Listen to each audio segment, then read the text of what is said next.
오늘 저는 여러분과 함께 차별하지 마십시오라는 제목으로 하나님의 은혜의 말씀을 나누도록 하겠습니다.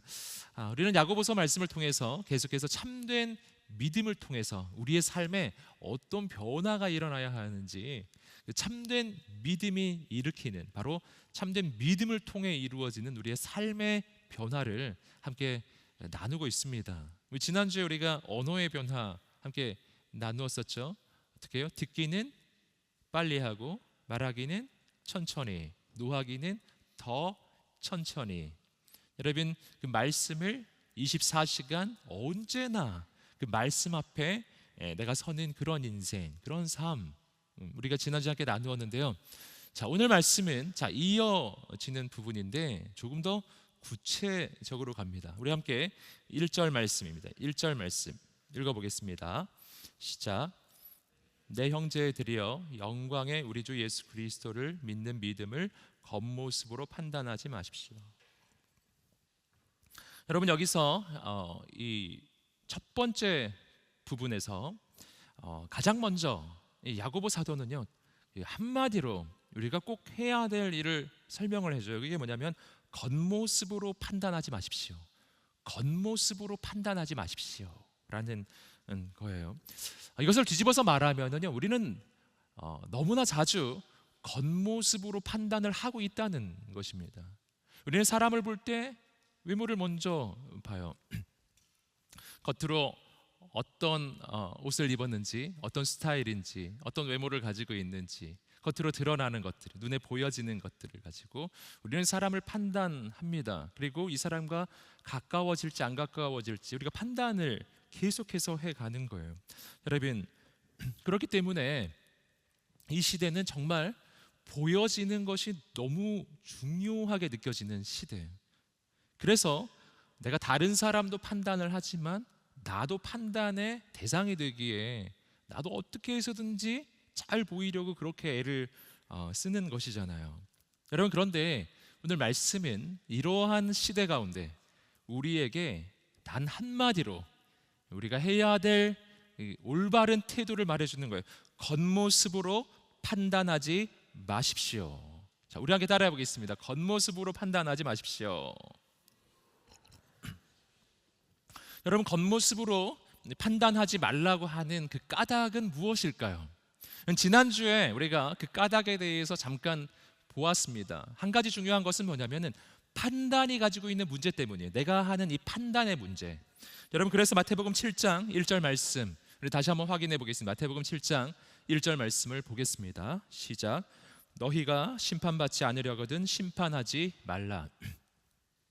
여러분, 주님께서는 우리에게 말씀하시기를 그냥 심판하지 말라고 얘기했어요. 여기서 심판하지 말라고 하는 것이 곧 다른 말로 바꿔서 말하면 판단하지 말라라는 것입니다. 내가 누군가를 판단하는 것이 왜 문제가 되는가? 그 까닭은 이어지는 구절, 우리 지난주에도 함께 보셨지만 마태복음의 7장에 이어지는 구절에서 예수님이 직접 설명해 주셨죠. 그 내용이 뭐냐면은 너희가 누군가를 판단할 때 그의 눈에 들어있는 티에 대해서 이야기를 하려면 그 티를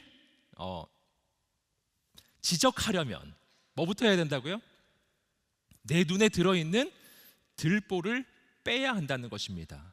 그러니까 내 판단은 정확하지 않다는 거예요. 내 눈에 들보가 있는 상태니까 내 시각이, 내 판단이 얼마나 부정확하겠냐라는 것입니다. 그 상태에서는 판단을 할 수가 없는 거예요. 그런데 또 한 가지 중요한 이유가 있습니다. 이것이 오늘 본문에 나오는 이유예요. 우리가 판단할 때 매우 주의해야 되는 까닭, 우리가 1절 말씀을 다시 한번 좀 읽어보도록 하겠습니다. 시작. 내 형제들이여, 영광의 우리 주 예수 그리스도를 믿는 믿음을 겉모습으로 판단하지 마십시오. 자, 말씀을 보시면은 겉모습으로 판단하지 마십시오. 뭐를요? 영광의 우리 주 예수 그리스도를 믿는 믿음을 겉모습으로 판단하지 마십시오.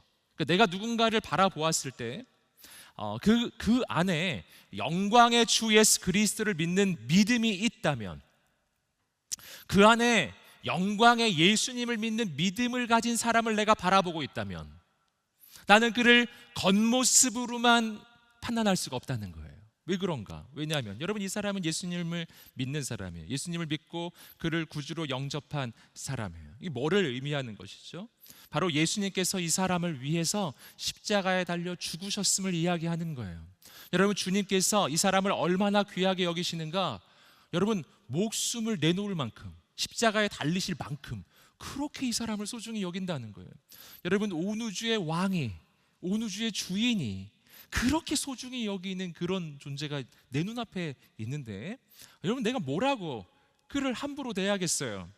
여러분, 어떤 그 물건이나 어떤 존재가 가지는 가치는 그 자체가 가지는 가치도 있지만, 더 중요한 것은 뭐냐면 그 존재에 부여되는 의미예요. 그 존재에 부여되는 가치라고요. 아무리 하찮아 보이는 것이라 할지라도 내가 소중히 여기는 거 있잖아요. 내가 절대로 잃어버릴 수 없는 그 소중한 것들이 있어요. 여러분, 내가 지금 보고 있는 그 사람이 예수님께 그런 존재라는 거예요. 잃어버릴 수 없는 존재. 내가 누군가를 바라볼 때요, 눈에 보이는 겉모습을 넘어서서 예수님이 이 사람을 얼마나 사랑하는지를 내가 느낄 수가 있다면, 내가 그 마음을 알 수가 있다면, 나는 결코 그 누구도 함부로 대할 수가 없는 거예요. 또 한 가지가 있어요. 또 한 가지는 뭐냐면, 이 사람이 영광의 주 예수 그리스도를 믿는 믿음이 있잖아요. 그럼 무슨 일이 일어나냐 하면은 이 사람 안에 예수님이 오시는 거예요. 그렇죠. 여러분, 예수님을 믿는 것은 예수님을 영접하는 것이잖아요. 그럼 영접하면 예수님이 내 안에 오시는 것이잖아요. 여러분, 내 눈앞에 있는 이 사람이 예수님을 영접했어요. 그러면은 예수님이 이 사람 안에 오시는 거예요. 예수님만 오시는 게 아닙니다. 예수님은 성령님과 함께 오세요. 성령을 보내주시거든요. 성령님이 그 안에 계신 거예요. 여러분, 이걸 뭐라고 불러요? 여러분, 보배를 품은 질그릇이, 질그릇 안에 있는 보배. 여러분, 내 인생은 질그릇과 같아요. 내가 이 사람을 보니까 그냥 질그릇이에요. 뭐 볼품이 없는 거예요. 분명히 금그릇은 아닌 거예요. 그냥 질그릇이에요. 근데 그 안에 보배로 오신 예수님이 계신 거예요. 그럼 무슨 일이 일어나죠? 여러분, 그 속에 보배가 들어있으면 보배합이 되잖아요. 여러분, 나도 그런 인생이잖아요. 근데 이 사람도 그런 사람이에요. 여러분, 우리가 그것을 볼 수 있어야 되겠다. 사람을 볼 때 그렇게 봐야 되겠다라는 것입니다. 우리 가슴에 손을 얹고 먼저 자신을 한번 축복해 보겠습니다. 내 안에는 보배로우신 예수님이 계십니다. 아멘. 이게 내 인생의 가치거든요. 자, 고개를 돌려서 옆 사람을 향해 손을 내밀어 말해주세요. 당신 안에는 보배로우신 예수님이 계십니다. 아멘. 여러분, 이게 가치라고요. 가치. 이거는 그 그릇의 재질하고 관계가 없어요. 그릇이 어떻게 보이냐 관계가 없어요. 그냥 예수님이 이 사람을 보배합으로 쓰신 거예요. 그러면 끝난 거예요. 그냥 보배합인 거예요. 여러분은 주님께서 사랑하시고 소중히 여기시는 보배합입니다. 아멘. 우리 옆 사람에게 선포해 주세요. 당신은 보배합입니다. 잊지 마세요. 네, 그건 따라 안 하시네요. 여러분, 잊지 마셔야 된다. 절대로 잊으면 안 돼요. 누가 나한테 뭐라고 막 하면 그 말을 해줘야 돼요. 내 안에 보배로우신 예수님이 있습니다. 할렐루야. 여러분, 그리고 나서 오늘 본문의 말씀은 조금 더 구체적으로 설명해 줘요. 어떤 상황, 이것은 아마도 실제 상황이었던 걸로 보여요. 야고보가 지금 이 편지를 보내고 있는, 이 편지를 받고 있는 이 교회 공동체 안에 있었던 실제 상황을 지금 예로 들어 지금 설명을 해주고 있습니다. 우리 2절 3절 계속 읽어보겠습니다. 시작. 만일 여러분의 회당에 금반지를 끼고 화려한 옷을 입은 사람이 들어오고 또 누더기 옷을 걸친 가난한 사람이 들어올 때 화려한 옷을 입은 사람을 보고는 여기 좋은 자리에 앉으시오라고 말하고 가난한 사람에게는 거기 섰든지 내 발판 아래 앉으시오라고 말한다면, 자, 상황이 이런 상황이에요. 여러분이 함께 모인 그 회당, 이 회당이라고 하는 것은요, 유대인들이 모이는 모임의 장소이기도 하고 동시에 예배의 장소이기도 해요.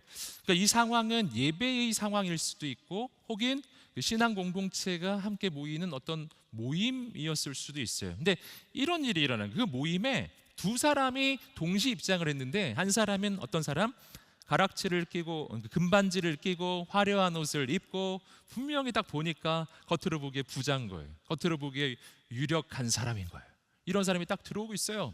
근데 또 한 사람이 들어왔는데 남루한 그냥 누더기 옷을 입고서 그냥 딱 봐도 그냥 거진 거예요. 그런 사람이 이렇게 함께 입장해 들어오고 있더라. 그때 그 공동체에 있었던 사람들이 이렇게 했던 것 같아요. 화려하고 좋은 옷을 입은 사람에게는 이렇게 말한 거예요. 여기 좋은 자리에 앉으십시오. 그리고 그 가난한 사람, 정말 누더기 옷을 걸친 그 가난한 사람에게는 이렇게 말한 거예요. 거기 서 있든지 아니면 내 발판 아래 앉으시오. 그러니까 다른 사람은 의자에 앉아 있고 이렇게 발판이 있는데 그 발판 아래에 앉으십시오. 이렇게 했더라는 겁니다. 지금 그 상황을 이야기해 주고 있어요. 여러분, 여기서 이 야고보가 왜 이렇게 이야기하는지를 알게 되는 거죠. 당시에 그러니까 예수를 믿는 기독교 공동체였을 것으로 보이는데, 그 안에서도 이러한 이 겉으로 보는 겉모습으로 사람을 차별하는 이러한 일이 있었더라라는 거예요. 여러분, 그렇다면은 자, 여기서 왜 이렇게 하지 말아야 하는가? 우리 앞서서 우리가 몇 가지 내용을 함께 보셨고요. 이어지는 구절에서 이렇게 차별하고 겉모습으로 사람을 판단하지 말아야 할 이유에 대해서 이 야고보 사도는 조금 더 구체적인 설명을 계속 이어서 해주고 있습니다. 우리 함께 4절 말씀 읽어보겠습니다. 4절입니다. 시작. 이는 여러분이 스스로 차별하여 악한 생각을 따라 판단하는 사람이 된 것 아닙니까?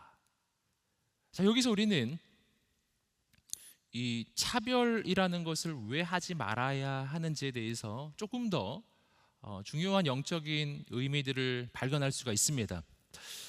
말씀을 보시면은 먼저 한 가지 오늘 이 본문이 말하는 이 차별에 대한 표현이 있습니다. 이는 여러분이 스스로 차별하며 그러니까 즉 차별이란 뭔가? 차별은 스스로 하는 것이다 라는 것입니다. 차별은 뭐라고요? 스스로 하는 것이다. 스스로라는 말이 뭐죠? 내가 독립적으로, 내가 개인적으로, 나 홀로 하는 것이란 말이에요.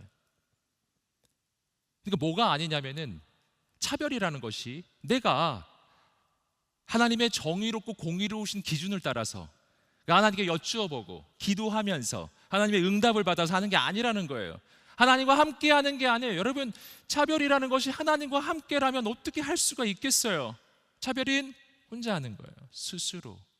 어떻게 해요? 내가 기준이 되어서, 내가 내 인생의 기준이 되어서, 내 관점을 따라서 나 홀로, 나 스스로 하는 거예요. 여러분, 그러나 우리가 앞에서 보았던 것처럼 내가 누군가에 대해서 차별을 한다는 것은 그를 판단하는 것인데,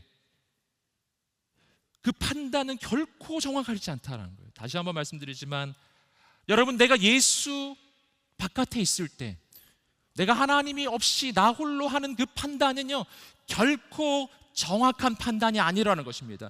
스스로 하는 판단은 결코 정확한 판단이 아니라는 거예요. 여러분, 그러하기 때문에 이걸 해서는 안 되더라라는 것이고요. 또 한 가지 중요한 것은 뭐냐면, 아까도 확인하셨던 것처럼 그 누구도 그렇게 차별받을 만큼 그렇게 무가치한 존재는 없기 때문이에요. 예수님 안에서는 모두 다 존귀하고, 예수님 안에서는 모두 다 가치가 있어요. 예수님이 목숨을 걸 만큼의 가치요, 하나님이 아들 예수님을 주실 만큼의 가치, 이게 여기 계신 모든 분들, 영상을 함께 하고 있는 모든 성도님들, 모든 지체들, 청년들의 인생의 가치입니다. 그리고 그러하기 때문에 바로 차별이라고 하는 것은 이렇게 하나님께서 한 사람 한 사람에게 부여해 주신 그 놀라운 가치를 부정하는 것이기 때문에, 그래서 여러분, 이 차별이라고 하는 것은 그저 어떤 인간 사이에 관계적으로 일어나는 문제가 아닌 거예요. 이것은 어떤 그 시대의 풍조도 아닌 겁니다. 여러분, 이것은 우리가 절대로 선택해서는 안 되는 그 안에 영적 문제를 안고 있어요. 그래서 이어지는 부분에서 말씀은 이렇게 이야기합니다. 바로 스스로 차별하여 악한 생각을 따라 판단하는 사람이 된 것이 아닙니까? 자, 뭐라고요? 악한 생각을 따라 판단하는 것. 여러분, 차별이 뭔지 여기서 또 한 가지 의미를 발견합니다. 차별이란 악한 생각을 따라 판단하는 거예요. 즉, 정당한 판단이 아니다. 공의로운 판단은 결코 아닌 거예요. 악한 생각. 이건 여러분, 악하다는 게 뭐예요? 하나님 보시기에 악하다는, 하나님 보시기에 악한 거예요.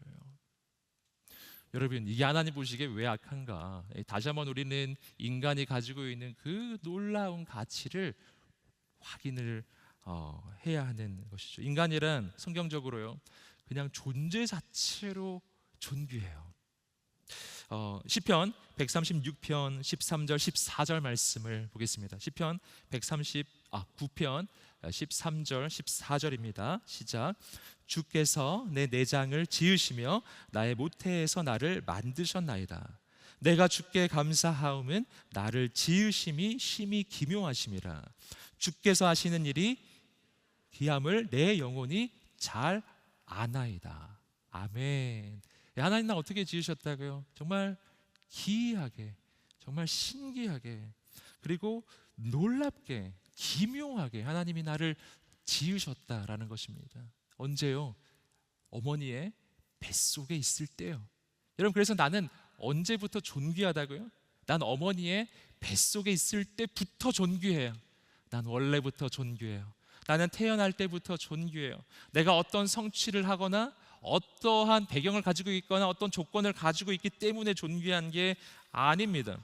여러분, 그렇기 때문에 인간은 그냥 존재 자체로 차별될 수가 없고, 내가 차별을 하는 순간 그를 향한 하나님의 기준에서 벗어나는 거예요.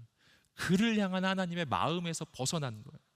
사람을 향한 하나님의 올바른 관점에서 벗어나는 거예요. 여러분, 그래서 우리가 꼭 기억해야 할 것은 뭐냐면, 내가 만약 누군가를 바라보았는데 이 사람을 내가 겉모습으로 판단하고 있어요.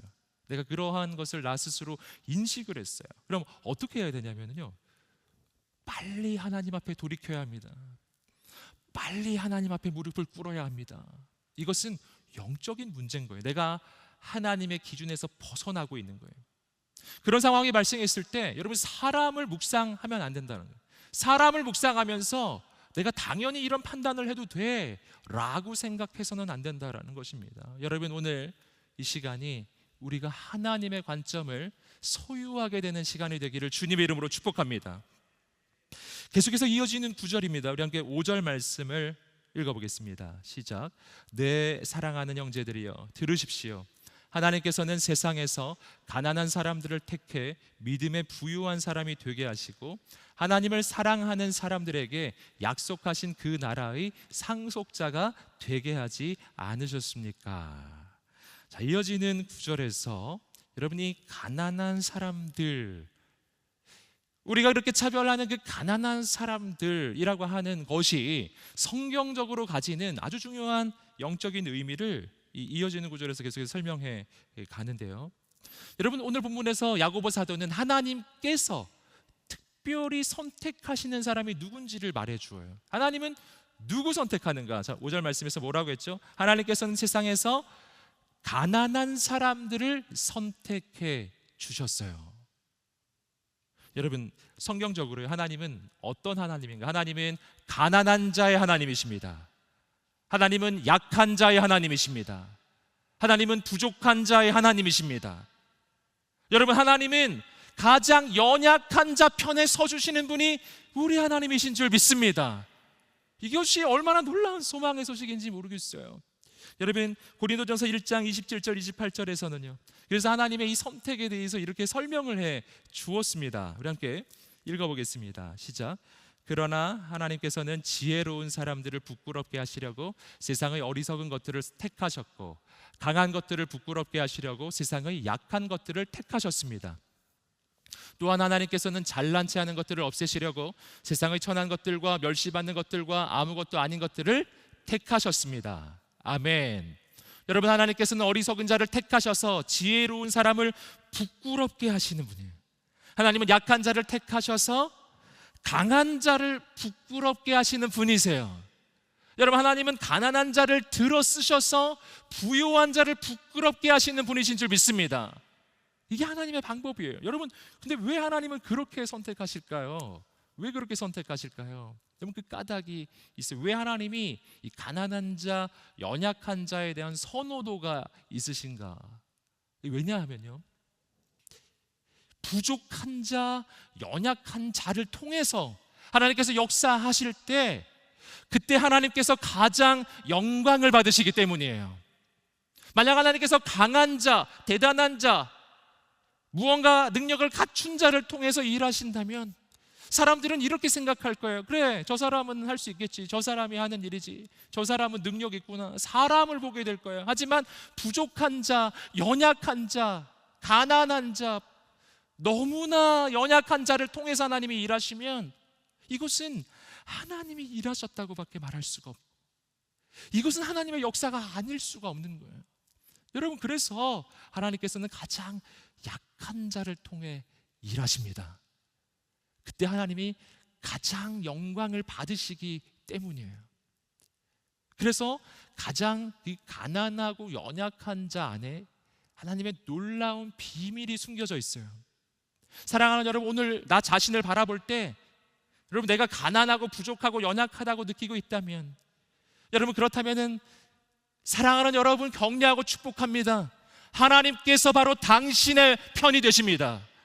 하나님께서 바로 당신을 선택하실 거예요. 하나님의 선택은 세상과 다르거든요. 사람과 달라요. 하나님의 역사는 정말 나의 생각을 뛰어넘어요.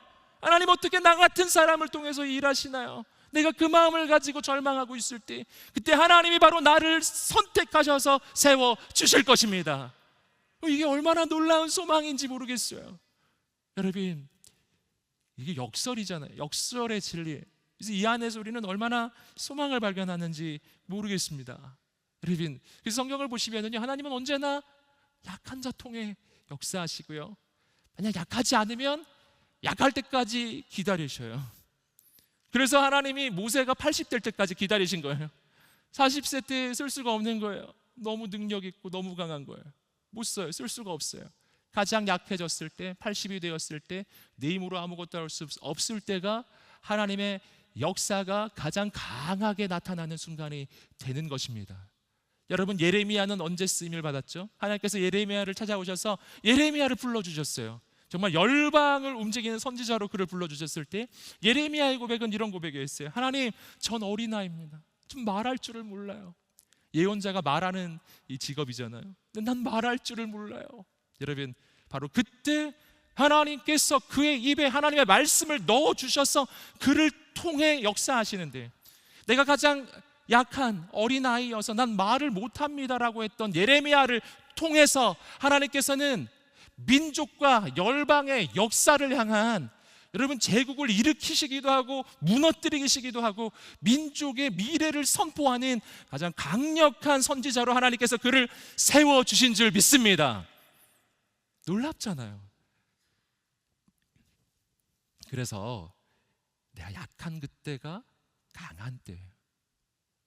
내가 가난한 그때가 가장 놀라운 역사가 일어나는 순간이라고 하는 것입니다. 그래서 역전, 하나님 안에서는 그래서 역전의 역사가 일어나는데, 하나님은 가난한 자를 선택하셔서 그를 통해 역사하시더라 라는 거예요. 그렇기 때문에 세상적 기준하고 여기서 이제 뒤집어지는데, 우리는 부유함이 축복이고 가난함이 저주다라는 생각을 하지만, 그러나 이러한 하나님의 관점으로 바라보기 시작하면 이 모든 것이 뒤집히기 시작해요. 부유하기 때문에 내가 하나님을 의지하지 않았고, 부유하기 때문에 내가 하나님께 붙들리지 않았고, 부유하기 때문에 내 힘으로 살다가, 부유하기 때문에 그 물질과 함께 망해버린다면 그 부유함은 축복이 아니라 저주가 돼요. 내가 가난하기 때문에 하나님을 의지하였고, 내가 가난하기 때문에 하나님께 무릎을 꿇었고, 내가 가난하기 때문에 하나님을 붙잡아서, 그래서 그 가운데 하나님의 능력의 역사를 경험하기 시작했고, 역전의 역사를 경험하기 시작하면 바로 그 가난함이 하나님의 축복으로 뒤바뀌어 버리는 것입니다. 뭐가 축복일까요? 뭐가 저주일까요? 그럼 난 뭘 구하고 있을까요? 내가 진짜 구해야 하는 것은요, 하나님이세요. 여러분, 그래서 이 가난함이라는 이 표현을 우리가 본문에서 계속 묵상해 보아야 하는데, 여러분, 성경적으로 이 가난함이라는 것은요, 그냥 현실적 가난함을 말하는 것이기도 하지만 동시에 영적 가난을 이야기하는 것이기도 해요. 이 가난이 가지고 있는 영적 의미가 있기 때문이에요. 그래서 여러분, 산상수훈에서 예수님께서는 이렇게 말씀해 주셨잖아요. 마태복음 5장 3절입니다. 마태복음 5장 3절 읽어보겠습니다. 시작. 심령이 가난한 자는 복이 있나니 천국이 그들의 것이며. 어떤 가난이요? 심령이 가난한 자요. 여러분, 이게 가난의 본질이에요. 그냥 물질적 가난이 아니라고요. 심령의 가난함이에요. 여러분, 하나님께서 지금 가난한 자의 편이 되어 주시고 이 가난한 자를 통해 역사하시는 까닭은 심령의 가난함이에요. 여러분, 이 심령의 가난함이라는 게 뭐를 이야기하는 것이죠? 이것은 실제 가난하고 조금 다른 면이 있습니다. 여러분, 심령의 가난함이라는 것은요, 내가 내 인생의 한계를 발견하는 거예요. 내가 내 힘으로 살 수 없는 인생이라는 것을 깨닫는 거예요. 그래서 마음이 가난한 거예요. 심령이 가난한 사람의 특징이 있습니다. 심령이 가난한 사람은 기도합니다. 심령이 가난한 사람은 기도하지 않고서는 살 수가 없어요. 심령이 가난한 사람은 하나님 앞에 무릎을 꿇습니다. 하나님 앞에서 고개를 들지 않아요. 하나님 앞에서 고개를 들 수가 없어요. 너무 가난해서. 여러분, 심령이 가난한 사람은 하나님 앞에서 자기 자신을 낮춥니다. 심령이 가난한 사람은 하나님께 매달립니다. 간절히 매달립니다. 전심으로 매달립니다. 여러분, 끝까지 매달립니다. 그는 하나님의 응답을 포기할 수 없어요. 왜냐하면 하나님의 응답이 아니고서는 살 길이 없기 때문이에요. 여러분, 그래서 바로 그러한 사람, 그 심령의 가난함을 가지고 하나님을 간절히 갈망하는 사람에게 하나님께서는 하나님의 나라를 주신다는 것입니다. 그 인생에 하나님의 나라가 이루어지기 시작해요. 여러분, 그래서요, 예수님 말씀해 주셨어요. 심령이 가난한 자는 복된 것이다. 그거 저주 아니다. 그거 축복이야. 그건 저주가 아니야. 그걸 통해 우리는 하나님의 나라를 경험하게 되기 때문이에요. 여러분, 그런데 아주 중요한 사실이 있어요. 이 심령의 가난함이 실제 가난과 연결된다는 겁니다. 그래서 이 동일한 이 산상수훈의 이 메시지와 동일한 메시지를 기록한 것이 누가복음에 나옵니다. 여러분, 누가복음에서의 말씀에서는 예수님의 말씀을 이렇게 기록했어요. 누가복음 6장 20절 말씀입니다. 읽어보겠습니다. 시작. 예수께서 눈을 들어 제자들을 보시고 이르시되 너희 가난한 자는 복이 있나니 하나님의 나라가 너희 것이며. 아멘. 자, 말씀을 보시면은 마태복음에서는 심령이 가난한 자라고 이야기했는데 누가복음에서는 그 심령이라는 표현을 뺐어요. 너희 그냥 가난한 자는 복이 있나니 했어요. 왜 이렇게 할까요? 여러분, 이것이 상호 이 호환되는 거예요. 이 두 가지는 서로 연결이 되어 있기 때문이에요. 왜 그러냐면요, 내 심령이 가난해지는 순간이 언제냐는 겁니다. 내가 심령이 가난해지는 순간은 대부분 진짜 가난할 때죠. 내 심령이 가난해지는 순간이 언제예요? 내가 조건이 있고 자격이 있고 상황이 좋고 내가 모든 걸 가지고 있을 때 내 심령이 가난해지나요? 보통 그런 일이 일어나지가 않아요. 언제나 연약하고 힘이 없고 한계에 부딪히고 실패하고 낭망하고 좌절했을 때가 내 심령이 가난한 거예요. 그 심령이 가난한 것이요, 사실은 가난함, 내 삶의 어려움과 고통과 절망을 경험하는 그 순간하고 서로 연결돼요. 그래서 심령이 가난한 자가 복이 있듯이 동시에 가난한 자에게 복이 있고, 내 인생이 위기 속에 있다면 그 순간이 바로 하나님의 역사가 시작되는 순간이고, 내가 지금 너무나 연약해서 난 가난해요라고 고백하고 있다면 바로 그때가 하나님의 부요함을 경험하는 순간으로 바뀔 것입니다. 복이라는 것이죠. 여러분, 놀라운 거예요. 하나님 가난한 자를 통해 역사하신대요. 소망을 품으시기를 주님의 이름으로 축복합니다. 또 한 가지가 있어요. 그것은 뭐냐면은 여기서 우리가 한 발짝 더 나아가서 이 하나님 앞에서의 가난이라는 것은 무엇인가를 좀 묵상해 보아야 합니다. 여러분, 하나님 앞에서의 가난함이란 뭔가? 사실은 내가 진정으로 내 인생을 인식한다면, 내가 하나님 앞에서 어떤 존재인지를 깨닫는다면, 여러분, 하나님 앞에서 가난하지 않은 자는 없어요. 가난하지 않은 자가 없다고요. 그래서 여기서 우리는 영적인 이 전환을 발견해요. 여러분, 산상수훈에서 심령이 가난한 자는 복이 있다고 얘기했죠? 여러분, 이거는요, 실은 정말 내 인생을 알고 있는 자라면 모두에게 해당되는 거예요. 여러분, 하나님 앞에서 누가 부유하다고 말할 수 있나요? 누가 하나님 앞에서 내 부유함을 자랑할 수 있어요? 여러분, 세계 최고의 부자는 하나님 앞에서 자기 부유함을 자랑할 수 있어요? 하나님 놀라실까요? 와, 너 너무 부자다 이렇게 말하실까요? 그럴까요, 여러분? 여러분, 우리는 깨달아야 있는 하나님은 온 우주의 주인이십니다. 여러분, 인간이 하나님 앞에서 뭘 자랑해요? 더 중요한 게 있어요. 성경은 우리 인생에 대해서 이렇게 말하고 있어요. 성경은 우리 인생이 청지기래요. 내가 뭘 가지고 있어도 내게 아니란 뜻이에요. 내가 세계 최고의 부자예요. 그럼 부자일까요? 여러분, 그게 진짜 자기 것일까요? 하나님 말씀해 주셨어요. 그거 너의 것이 아니다. 그거 하나님이 잠깐 맡겨주신 거야. 하나님께 반납하는 날이 와요. 죽음의 날이요. 내가 이 땅에서 그렇게 애써서 모았던 모든 것은요, 내가 죽는 그날 난 다 놓고 갑니다. 그냥 갑니다. 우리는 장례식에서 하나님의 지혜를 배워요. 내가 가진 것 중에 진짜 내 건 없어요. 여러분, 진짜 내 것은 하나님 나라에 가져갈 수 있는 것만 내 것이에요. 이 땅에서 내가 얻는 소유 중에 그런 건 없어요. 여러분, 누가 부자인가요? 없습니다. 여러분, 청지기가 부자가 어디 있어요? 주인만 부자라는 걸 주장할 수 있는 거예요. 주인이 아닌 자는 아무도 부자가 아니에요. 다 가난한 거예요. 우리 모두 다 가난한 거예요. 여러분, 그러므로 오늘 이 말씀에서 우리는 깨달아야 합니다. 가난한 자와 부유한 자를 차별한다는 것이 영적으로 바라보면은 그게 얼마나 무의미한 일인지, 얼마나 이상한 일인지요. 여러분, 누군가가 난 부유하고 넌 가난해라고 가난한 자를 멸시하는 것이 얼마나 그게 말도 안 되는 일인지요. 여러분, 어차피 내 것도 아닌데, 여러분, 잠깐 하나님이 맡겨주신 것인데 그거 가지고 내가 뭐를 자랑해? 하나님께서 한번 치시면 하루아침에 날아갑니다.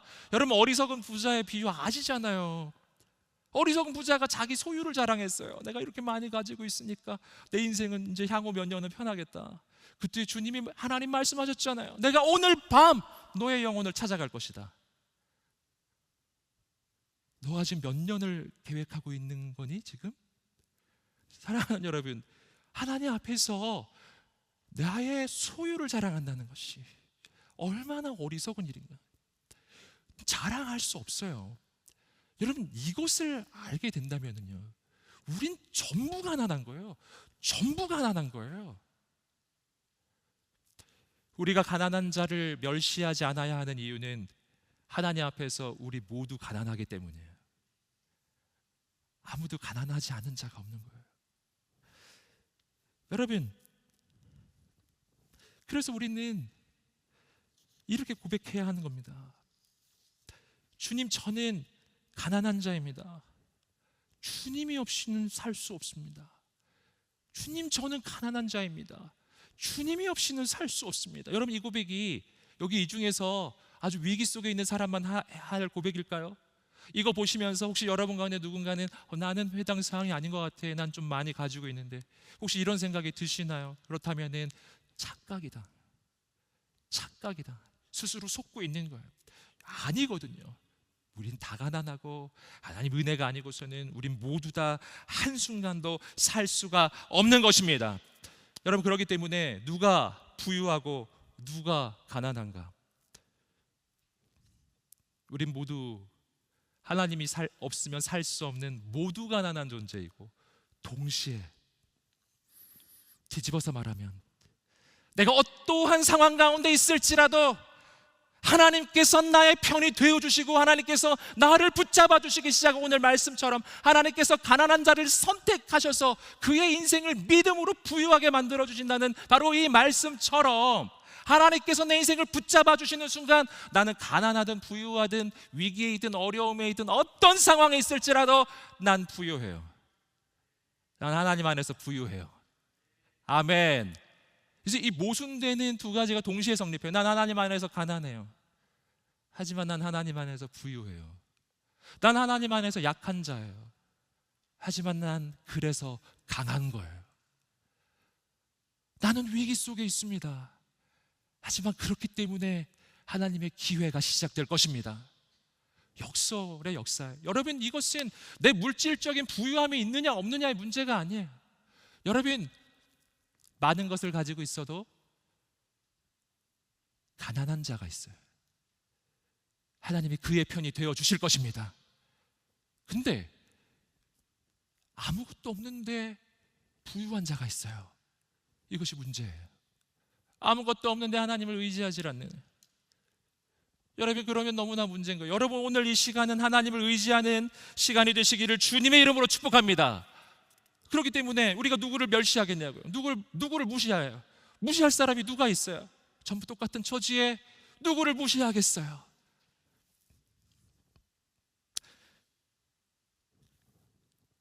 여러분, 그렇기 때문에 저는 이 5절 말씀이 너무나 좋은데, 이 5절은 복음이에요. 이 5절을 하나님께서는 가난한 자의 편이 되어 주신다는 이 말씀이 우리 중에서 가난한 자에게만 해당되는 것이 아니라는 거예요. 우리 모두를 향한 하나님의 복음의 메시지인 거예요. 우리 함께 5절 말씀을 다시 읽어보겠습니다. 시작. 내 사랑하는 형제들이여 들으십시오. 하나님께서는 세상에서 가난한 사람들을 택해 믿음의 부유한 사람이 되게 하시고 하나님을 사랑하는 사람들에게 약속하신 그 나라의 상속자가 되게 하지 않으셨습니까? 아멘. 이 말씀이 남의 얘기가 아닌 거예요. 우리 모두를 향한 하나님의 은혜의 메시지예요. 사랑하는 여러분, 하나님께서 여러분을 선택해 주셨습니다. 그 이유는 내가 대단하기 때문이 아니라 내가 약하기 때문이었어요. 하나님께서 이스라엘 민족을 선택해 주신 이유하고 동일해요. 하나님이 친히 말씀해 주셨어요. 내가 너희를 택한 것은 너희가 수가 많기 때문이 아니야. 사실 너희는 모든 민족 가운데 가장 수가 작은 민족이다. 하지만 그래서 내가 널 선택한 것이다. 하나님의 선택. 여러분, 놀랍잖아요. 복음이에요. 자격 없는 자를 선택하셔서 하나님의 놀라운 축복을 부어주시는 하나님이에요. 부유하게 해주시는 하나님. 하나님께서 부어주시는 축복을 막 쏟아 부어주시는데 누르고 흔들어 넘치도록 막 안겨주시는 그 은혜와 축복을 누구에게요? 자격 없는 자에게, 가난한 자에게, 부족한 자에게 부어주시겠대요. 여러분, 우리에게 그 믿음이 있게 되기를 주님의 이름으로 축복합니다. 여러분, 이 은혜를 아는 사람이에요. 우리가 이 은혜를 안다면은 어떻게 하겠어요? 누굴 무시하겠어요? 내가 이 은혜를 받은 사람인데요. 내가 은혜 아니면 살 수가 없는데, 내게 있는 것이 다 은혜인데, 여러분, 그럼 내가 어떻게 하겠습니까? 내가 가진 것으로 다른 일을 섬기지 않겠습니까? 내가 나누지 않겠냐고요? 내게 아닌데요? 원래 내게 아닌데. 여러분, 이것이 바로 누군가를 섬기는 섬김의 시작이 되는 것입니다. 우리 함께 이어지는 구절 보겠습니다. 이어지는 구절은 반대, 부자 스토리 6절 7절입니다. 읽어보겠습니다. 6절 7절 읽겠습니다. 시작. 그러나 여러분은 가난한 사람을 멸시했습니다. 부자들은 여러분을 학대하며 여러분을 법정으로 끌고 가지 않습니까? 그들은 여러분이 받은 아름다운 이름을 모독하지 않습니까? 자, 부자 이야기예요. 여러분, 이 부자는 물질적인 부유함을 이야기하는 것이기도 하지만 동시에 영적 부유함을 이야기하는 것이기도 해요. 여러분, 이 본문에서의 부자는 사실은, 이 구절에서의 부자는 사실은 영적 부유함에 더 가깝습니다. 영적으로 부유한 자요, 하나님이 없이도 살 수 있다고 생각하는 자들, 내가 가진 것을 내 것이라 여기는 사람들, 내가 가진 것이 나의 성취라고 여기는 사람들이에요. 이 사람들은 이렇게 생각해요. 내 인생의 주인이 나라고. 자, 근데 여기에 이제 문제가 발생해요. 내 인생의 주인이 나니까 내가 지켜야 하죠. 문제는 뭐냐면 못 지키는 거예요.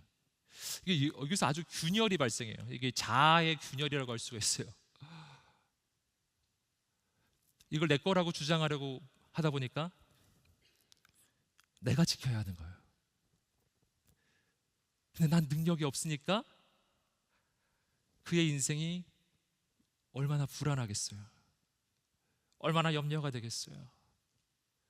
그래서 이러한 인생은 결코 다른 사람을 도울 수가 없어요. 왜냐하면 다른 사람은 다 경쟁자이기 때문에 쓰러뜨려야 돼요. 여러분, 인생이 너무나 불행해져요. 너무 힘들어지기 시작해요.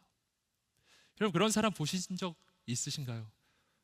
너무 많은 걸 가졌는데 너무 불행한 거예요. 혹시 그런 사람 보신 적 없나요? 모든 걸 가진 것 같은데 마음이 힘들어요. 여러분, 성경에 그런 사람이 있습니다. 헤롯 대왕이에요. 그는 이두메 출신으로서 결코 유대인의 왕이 될 수가 없는데 왕이 됐어요. 술수가 뛰어나서 됐어요. 근데 여기서 비극이 시작돼요. 출신 배경이 안 좋다 보니까 불안해요. 분명히 왕입니다. 다 가졌어요. 한데 불안해요. 여러분, 하나님을 의지하지 않으면 모든 걸 가져도 두려워요. 그 두려움이 어떻게 표출되냐면은 사람을 죽여요. 그래서 2살 이하 어린아이를 예수님 태어나실 때 다 죽이고, 그것도 모자라서 주변에 나에게 위협되는 사람 다 죽였어요. 왕비도 죽이고 아들들도 죽이고 위협이 되는 사람은 다 제거하는 거예요. 여러분, 불행해요. 너무 힘든 거예요. 여러분, 오늘 본문의 말씀이 그걸 이야기해 주고 있어요. 이 부유한 사람들, 그들이 여러분을 법정으로 끌고 가지 않았습니까? 그들이 받은 아름다운 이름을 모독하지 않습니까? 마음이 부유한 자들의 특징이죠. 여러분, 이 인생을 보면은 어떤 느낌이 드세요? 불쌍하죠. 불쌍한 거예요. 자, 여기서 우리는 중요한 사실을 알게 돼요. 아, 부유하다고 뭐가 되는 건 아니구나. 하나님이 없으면 부유해도 불쌍한 거예요. 그러니까 결론은 뭐냐면 그 누구도 하나님이 필요 없는 존재가 없는 거예요. 가난하면 가난해서 하나님이 필요하고, 부유하면 부유해서 하나님이 필요해요. 가난하면 가난해서 불쌍해요. 부유하면 부유하기 때문에 불쌍한 거예요. 전부 하나님이 필요한 거예요. 하나님 앞에서는 전부 가난한 겁니다. 동시에 뒤집으면 가난해도 그는 하나님의 작품이기에 존귀한 거예요. 부유해도 그 부유함 때문에 그가 존귀해지는 것이 아니라 그가 하나님의 사랑받는 자녀라서 존귀해요. 가난해도 존귀하고 부유해도 존귀해요. 가난해도 하나님이 필요하고 부유해도 하나님이 필요한 겁니다. 가난해도 주님이 그를 위해 죽으셨고 부유해도 주님이 그를 위해 죽으신 거예요. 사랑하는 여러분, 어떻게 해야 될까요? 결론은 하나입니다. 그냥 사랑해야 합니다. 가난한 자를 사랑하고 부유한 자도 사랑하고 연약한 자를 사랑하고. 여러분, 오늘 우리 가운데 사랑이 시작되기를 주님의 이름으로 축복합니다. 그래서 결론은 사랑인 거예요. 그냥 사랑해야 하는 것입니다. 우리 가운데 그 사랑이 시작되기를 주님의 이름으로 축복합니다. 우리 함께 8절, 9절 말씀 읽어보겠습니다. 8절과 9절 말씀 오늘 이 8절과 9절 말씀을 우리가 마지막으로 함께 읽도록 하겠습니다. 8절과 9절입니다. 시작. 여러분이 성경대로 내 이웃을 내 몸과 같이 사랑하라는 최상의 법을 지킨다면 잘하는 것입니다. 그러나 만일 여러분이 겉모습으로 사람을 판단한다면 죄를 짓는 것이며 율법이 여러분을 범죄자로 판정할 것입니다. 여러분, 오늘 이 말씀은 이렇게 이야기해 주고 있어요. 여러분, 결론, 내 이웃을 내 몸과 같이 사랑하라. 아멘. 내 이웃을 내 몸과 같이 사랑하라. 이게 결론인 것입니다. 여러분, 왜냐하면 나의 이웃이 가난하든 부유하든 그는 사랑의 대상일 뿐이기 때문입니다.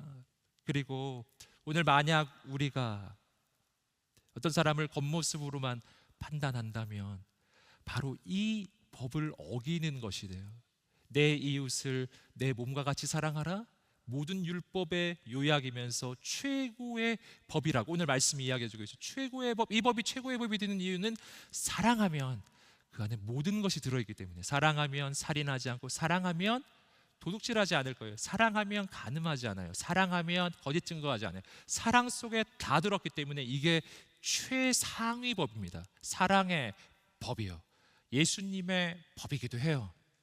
여러분, 그렇기 때문에 자, 결론은 뭐냐면 차별하지 말라라고 하는 이런 소극적 이야기가 아닌 거예요. 차별하지 않는 정도가 아닌 겁니다. 여러분, 우리 안에 예수님의 사랑이 시작되기를 주님의 이름으로 축복합니다. 사랑하기 원해요. 사랑하기를 원해요. 여러분, 이 사랑은 하나님으로부터 시작되는 사랑이에요. 그 사랑이 내 안에서 넘쳐나서 흘러가는 것입니다. 오늘 말씀은 지극히 인간적인 관점에서 시작하지만 지극히 영적인 관점으로 마무리되는데, 사람을 겉모습으로 이리저리 판단하는 그 지극히 세속적이고 인간적인 그 관점이에요. 그 관점 이면에 숨어있는 그 영적인 의미들을 계속 묵상하고 추구하면 결론은 사랑이라는 거예요. 사랑이다. 사랑. 사랑하면 차별하지 않을 거예요. 사랑하면 판단하지 않을 거예요. 사랑하면 우리는 겉모습을 넘어설 수 있어요. 사랑하면 조건을 넘어설 수 있어요. 사랑하면 환경을 넘어설 수가 있어요. 사랑하면 우리는 그의 진짜 본질을 보게 돼요. 사랑하면 하나님이 그를 사랑하신다는 것을 알게 돼요. 사랑하면 예수님이 그를 위해 죽으셨다는 것을 알게 돼요. 여러분, 오늘 말씀은 공동체를 향한 권면이에요. 저는 우리 오늘의교회, 그리고 우리가 함께하고 있는 우리 여호사 공동체가 바로 이 사랑에 있는 공동체가 되기를 간절히 소원합니다. 우리가 그 사랑으로 서로 정말 사랑하게 되기를 원해요. 우리 안에 모든 차별이 사라지기를 축복합니다. 겉모습으로 판단했던 그 판단이 사라지기를 주님의 이름으로 축복합니다. 내가 품지 않아도 될 사람은 없어요. 내가 사랑하지 않아도 될 사람이 없는 거예요. 예수님이 자신을 십자가에 못 박는 그 병정을 위해서도 죽어주신 것처럼이에요. 여러분, 오늘 우리 안에 그 사랑이 시작되기를 원하는 거예요. 이 사랑이 어떻게 시작되겠어요? 이 사랑은 하나님으로부터 시작합니다. 하나님 주셔야 사랑이 시작돼요. 저는 오늘 우리 안에 그 하나님의 사랑이 있기를 소원합니다. 우리 함께 다 함께 자리에서 일어나셔서 그래서 하나님 아버지의 그 사랑을 우리가 고백하며 우리가 함께 기도하며 나아가면 좋겠습니다. 이 찬양을 함께 나누겠습니다. 아버지 사랑합니다.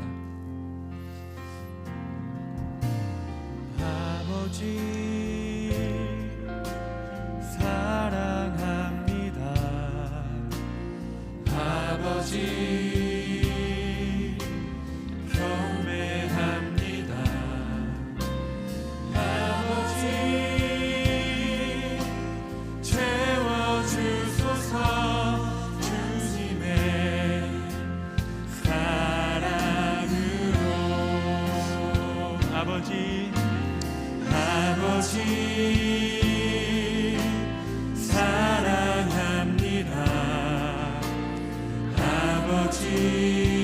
경배합니다. 경배합니다. 아버지 채워주소서. 당신의 사랑으로. 예수님 사랑합니다. 예수님 사랑합니다. 예수님 경배합니다. 예수님 경배합니다. 예수님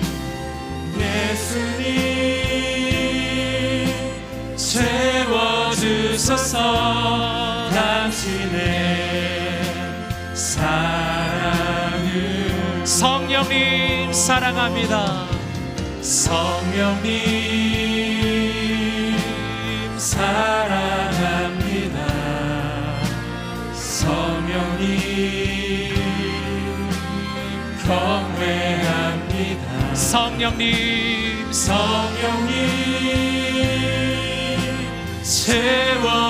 채워주소서. 당신의 사랑으로. 우리 함께 기도하면서 주 앞에 나갈 때, 하나님, 나의 사랑으로는 사랑할 수가 없고 나의 마음으로는 품을 수가 없습니다. 아버지의 사랑을 부어 주옵소서. 그 사랑으로 한 영혼을 품게 하여 주옵소서. 그 사랑으로 내가 하나님의 은혜와 축복의 통로가 되게 하여 주옵소서. 내가 품을 수 없었던 한 영혼, 내가 사랑할 수 없었던 그 한 영혼, 나의 가족 중에 있을지 몰라요. 지체 중에 있을지도 몰라요. 친구 중에, 동료 중에 내가 사랑할 수 없었던 그 한 영혼을 우리가 하나님 앞에 있다. 하나님, 오늘 이 시간 내가 하나님을 만나게 하여 주옵시고, 아버지의 사랑으로 내가 한 영혼을 사랑하는 나의 인생이 되게 하여 주옵소서. 모든 차별과 겉모습으로 판단했던 인간의 판단이 떠나가게 하여 주옵시고, 내 안에 진짜 사랑이 시작되게 하여 주옵소서. 주께 두 손 들고 한절히 합심해서 기도하겠습니다. 할렐루야. 하나님 아버지, 역사해 주옵소서. 오늘 내 인생의 새로운 영적인 선택과 결단이 일어나게 하여 주옵소서. 하나님 주여, 하나님을 만나기 원합니다. 하나님을 사랑하게 하여 주옵소서. 아버지의 사랑으로 내 영혼을 덮어주시옵소서. 하나님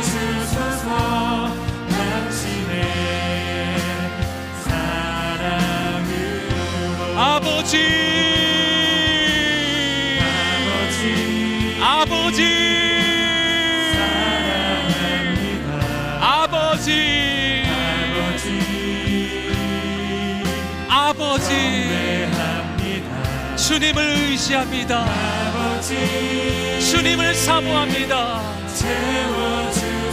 주여,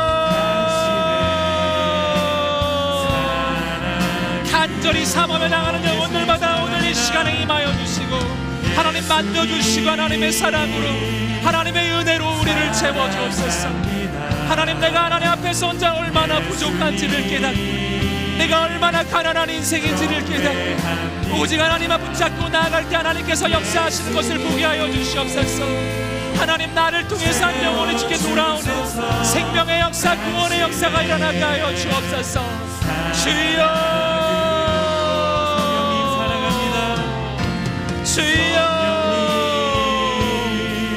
하나님, 하나님, 오늘 이 시간 사랑이 없는 모든 심령 가운데 사랑을 부어주시고, 하나님, 주님 맡겨주신 영혼을 품고 주님 맡겨주신 영혼을 사랑하게 하여 주시옵소서. 주여, 내 안에 그 거룩한 영적인 선택과 결단이 일어나게 하여 주옵소서. 아버지, 아버지, 주를 향한 내 속에 갈망이 주님께로, 예, 주님, 날 이끌어, 예, 아버지, 주님을 더워 주여, 넘쳐나네, 주여, 주를 향한 주여, 내 속에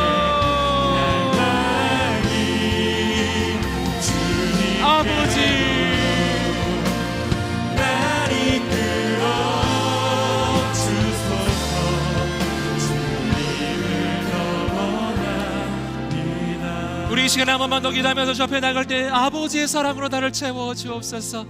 하나님 그 사랑으로 사랑하게 하여 주옵소서. 내 안에 하나님의 사랑이 넘쳐나게 하여 주시옵소서. 오늘 이 시간이 예수님을 만나는 시간이 되게 하여 주시옵소서. 내가 가난해도 연약해도 나를 사랑하여 주신 나의 아버지, 내가 가장 연약하고 부족할 그때에 나를 선택해 주시고 바로 나의 편이 되어 주신 그 하나님의 사랑으로 오늘 내 영혼을 충만하게 채워주시고 그 하나님을 만나기 원한다고 우리 다시 한번 하나님 앞에 간절히 기도하며 나가겠습니다. 할렐루야. 하나님 아버지, 주님의 그 사랑으로 그 은혜로 주님 나를 채워 주옵소서.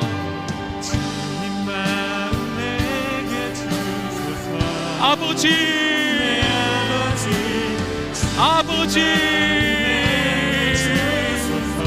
하나님의 사랑으로 채우소서, 채우소서, 채우소서. 하나님 거룩하신 하나님 이름 부어주시옵소서. 하나님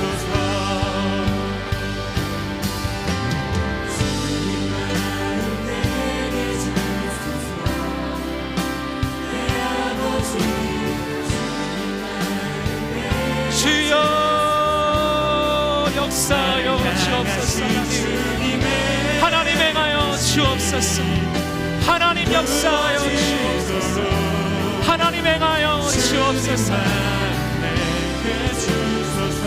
주님 마음 내게 주소서. 내 아버지